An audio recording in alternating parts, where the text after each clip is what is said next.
बोल शंकर भगवान की जय। श्री लक्ष्मी नारायण भगवान की जय। वैशाख मास की जय। ओम नारायणं नमस्कृत्य नरं चैव नरोत्तमं देवीं सरस्वतीं व्यासं ततो जयमुदीरये। तो आज 13वें अध्याय में कथा आ रही है कि वैशाख मास में नारायण के पूजन का महत्व, पुरुष सूक्त से हवन का महत्व, और भी वैशाख के धर्म जो है मैथिली राजा ने सुने, लेकिन फिर प्रश्न किया। धर्म में रुचि बढ़ती जा रही है। श्रुति देव जी से प्रश्न किया मैथिली राजा ने कि हे ब्राह्मण, वैशाख में छत्री दान करने का क्या महात्म्य है, कृपा करके विस्तार पूर्वक बताइए। तो राजा के इस प्रश्न को श्रुति देव जी सुनते हैं तो कहते हैं कि जो कोई धर्मात्मा वैशाख में किसी व्याकुल महात्मा को छत्री दान करता है उसको अनंत फल मिलता है, अनंत। और इस बारे में मैं एक प्राचीन इतिहास कहता हूँ, कथा कहता हूँ, उसको सुनो। कि सतयुग में हेमकांत नाम का बंगाल देश का कोई राजा हुआ, जो कि राजा कुशकेतु का पुत्र तथा अत्यंत बलवान था, राजकार्य संभालता था। उस समय राजा कुशकेतु थे। और वो एक समय जो है हेमकांत शिकार खेलने वन में गया और वहाँ पर अनेक मृग सूकरों को मारता हुआ, हिंसा करता हुआ दोपहर में बहुत थक गया तो मुनियों के आश्रम में पहुँचा। अब उस समय सतीर्च नामक ऋषि जो है, सतीर्च हैं, सतीर्च नाम के ऋषि जो है ध्यान लगाए समाधि अवस्था में बैठे हुए थे, ध्यानस्थ थे, समाधिस्थ थे।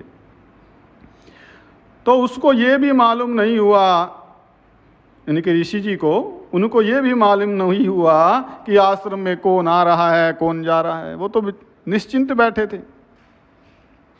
तो राजा का कुछ सम्मान नहीं हुआ। तो इस पर राजा को बड़ा क्रोध आया और वो ऋषि जी को मारने के लिए आगे बढ़ा। ये सम्मान भी ऐसी चीज है, सम्मान की इच्छा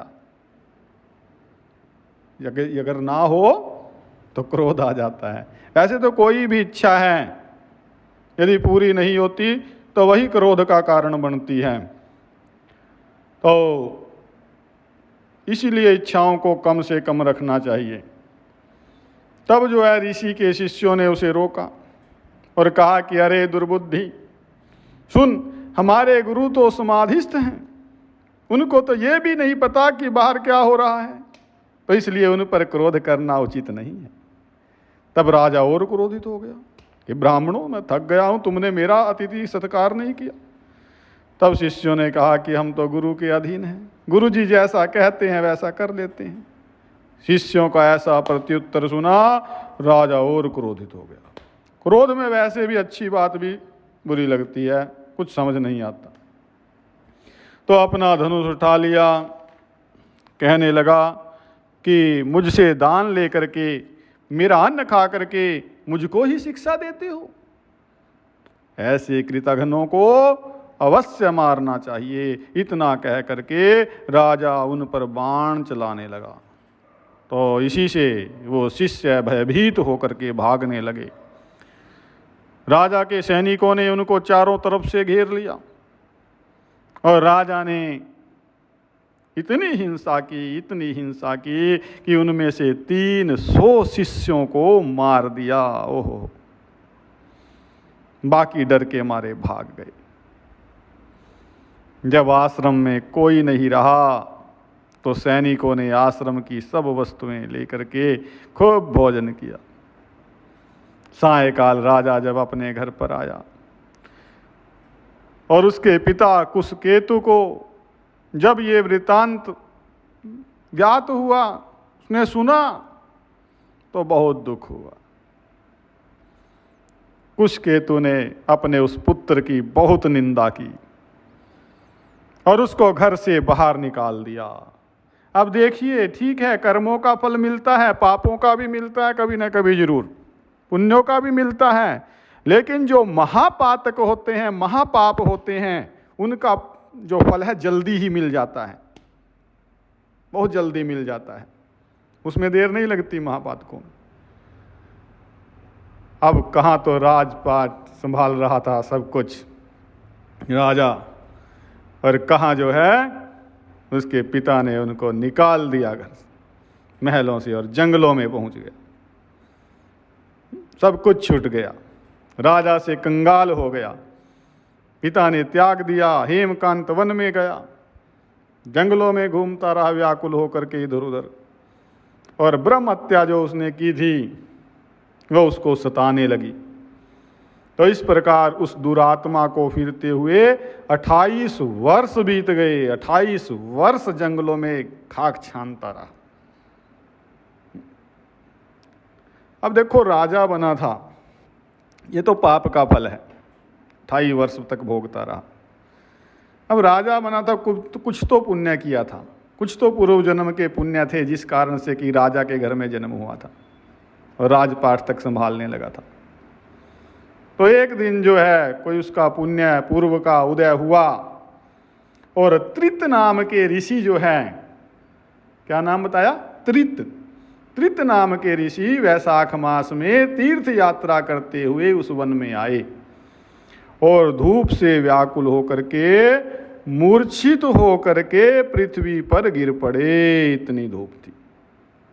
और दैव योग है, पूर्व जन्म का कोई सुकृत्य, कोई पुण्य उदय हुआ हेमकांत का, कि ऋषि को मूर्छा खाकर गिरते हुए देख लिया और उसके मन में दया उत्पन्न हो गई। ये दया बहुत बड़ी चीज है, बहुत बड़ा गुण है। ये दया धर्म की जड़ है, दया धर्म का मूल है, और पाप मूल अभिमान। पाप की जड़ अभिमान है, तो अभिमान से बचना चाहिए। दया सद्गुण है, अभिमान आसुरी संपत्ति है, दया दैवी संपत्ति है। दया उदय हुई तो समझो कल्याण होगा। उसने ढाक के पत्तों से एक छतरी बनाई, मुनि के सिर पर लगाई और अलंबुका का सुंदर शीतल जल पिलाया। बस इस उपचार से मुनि जो है मूर्छा से निवृत्त हो गए, चेतना आ गई मुनि को, इंद्रियों में कुछ चैतन्यता आई, तो सनही सनही अर्थात धीरे धीरे गांव पहुंचे। तो इस पुण्य के प्रभाव से जो वो राजा था, उसकी 300 ब्रह्म हत्याएं क्षण भर में दूर हो गई। ये छत्र का महत्व। तब हेमकांत को बड़ा विस्मय हुआ कि उसके द्वारा इतने प्राणियों को इतना कष्ट देने पर भी उसकी ब्रह्म हत्याएं दूर हो गई। कैसे? किसने दूर कर दी? कहाँ गई? क्या हो सकता है इसका कारण? जब वो सोच ही रहा था ना, समय भी बहुत हो गया था, आयु काफी हो गई थी, तो उसकी मृत्यु निकट आ गई। और मृत्यु कोई ना कोई तो कारण बनाती है। तो संग्रहणी नाम का रोग लग गया। संग्रहणी नाम के रोग के माध्यम से मृत्यु आ रही है। अब जब उसके प्राण निकलने लगे तो उसको 3 बड़े बड़े भयंकर यमदूत दिखाई दिए। पापियों को यही तो दिखते हैं। हेमकांत को डराने लगे। तब हेमकांत मौन साध करके अपने उस पुण्य कर्म को याद करने लगा, छत्रदान के, उसका छत्रदान की तरफ ध्यान चला गया और केवल उस छत्रदान के प्रभाव से ही विष्णु भगवान को याद करने लगा। क्यों छत्रदान किया? कुछ समय जो है साधु का, संत का संग मिला, बुद्धि कुछ निर्मल हो गई थी, तो भगवान को याद करने लगा अंत समय में। और अंत समय में जो भगवान को याद करे फिर तो काम ही बन गया। आसान नहीं है। तो पुण्य का प्रभाव, भगवान ने उसी समय अपने मंत्री विश्वक्सेन को आज्ञा दी कि यमदूतों को जाकर के रोको और वैशाख मास में वो छत्र दान करने वाला जो हेमकांत है उसकी रक्षा करो। उसने यद्यपि बड़े बड़े पाप किए हैं, लेकिन उसने धूप से व्याकुल मूर्छित एक मुनि की रक्षा की है और वैशाख मास में छतरी का दान किया है, चाहे कैसी भी छतरी थी। तो इस कारण से वो जो है निष्पाप हो गया है। देखिए छत्रदान का प्रभाव है।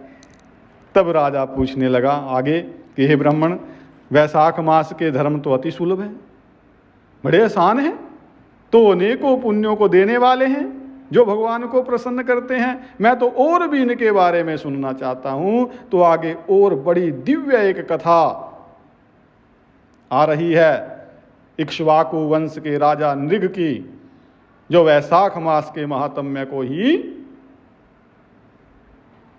प्रदर्शित करती है कि कितना महत्व है वैशाख मास का, और वैशाख के धर्मों के बारे में बताती है। लेकिन ये जो कथा है ये 14वें अध्याय का विषय है। 13वां अध्याय यहीं पर विश्राम को प्राप्त होता है। तो बोलिए शंकर भगवान की जय, वैशाख मास की जय। हरि ओम।